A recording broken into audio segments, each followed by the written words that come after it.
You ever wish your brain came with a user's manual? A guide to turn learning from a real struggle into something you're amazing at? Well, that's what we're going to do right now. Let's dive in and take a look at the fundamental operating system that powers all of your thinking. Oh, yeah, we have all been there, right?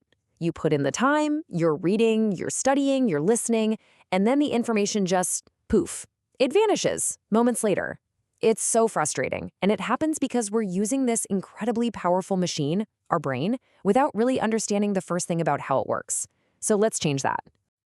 All right, first stop on our tour is the command center of your mind.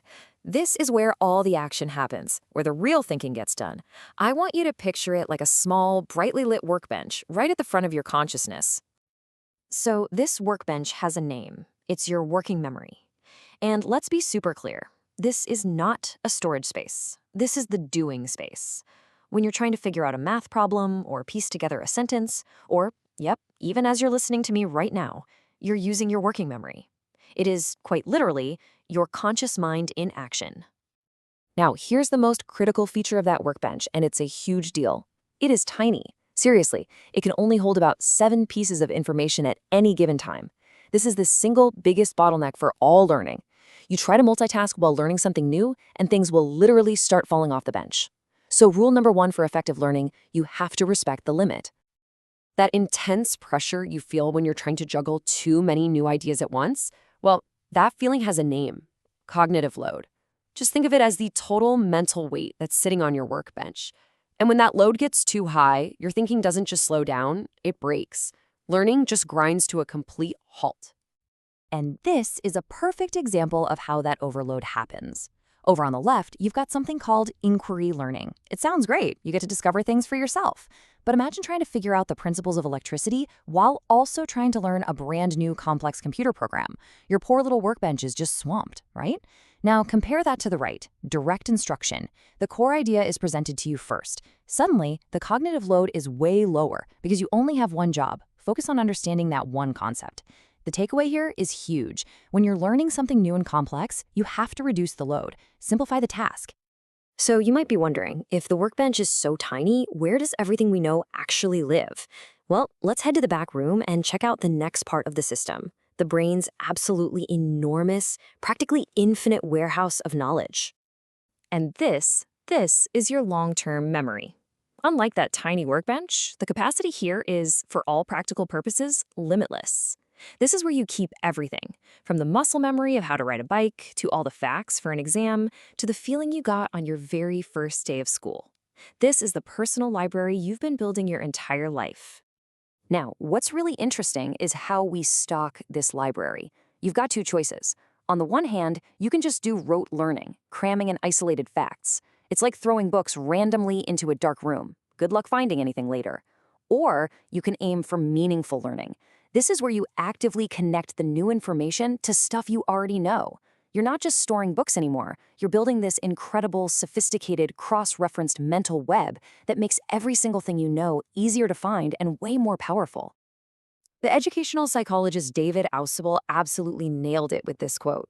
See, the goal isn't just to collect more facts. The goal is to weave them into the existing tapestry of what you already understand. So here's your next big strategy. Whenever you learn something new, you have to ask yourself, what does this remind me of? How does this connect to something I already get? Because if you don't build those connections, you end up with a huge problem called inert knowledge. This is information that you technically know. It's sitting right there on a shelf in your library, but when a real-world problem comes up, you never even think to use it. It's like having the perfect tool in your toolbox, but completely forgetting you even own it. Okay, quick recap. We've got a small workbench for doing and a massive library for storing. So who's in charge of this whole operation? Well, let's meet the most important part of the entire learning machine, the executive manager. This is metacognition. And honestly, if you have one learning superpower, this is it. It's the CEO of your mind. It's that part of you that steps back to plan how you're going to tackle a task, that keeps an eye on whether you're actually understanding as you go, and then evaluates how you did so you can adjust your strategy for next time.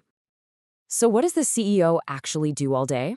Well, it's that little voice in your head asking questions just like these.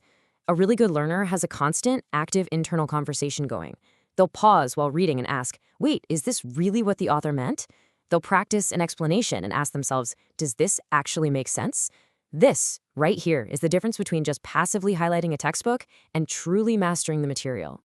But, there's a really tough reality here, what's called the cruel double whammy.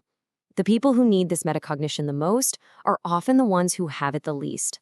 Less skilled learners don't just struggle with the material, their internal CEO is kind of asleep on the job. They can't spot their own confusion, they literally don't know that they don't know.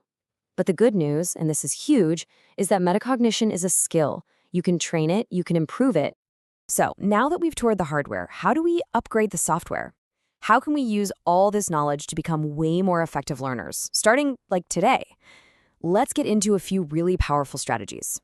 Okay, listen up, because this might be the single most important takeaway of this entire explainer. Being busy is not the same as learning. You can highlight a whole book. You can go to every lecture. You can reread your notes a dozen times. That's all just behavioral activity. But if your brain isn't actively wrestling with the ideas, making connections, and building meaning, you're just spinning your wheels. Hands-on is totally useless unless it's also minds-on. So how do you get minds-on? Well, here's a fantastic model. First, you find an expert and you watch how they think. You get them to talk through their strategy out loud. Then, you try it yourself, but you do it with training wheels on, in a place where you can get feedback. And finally, once you've got it down, you're ready to perform on your own.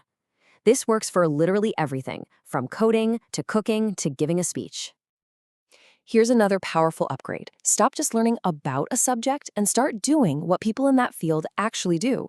Don't just memorize a bunch of dates. Think like a historian and analyze the original sources. Don't just learn formulas. Go solve a messy, real-world problem like an engineer.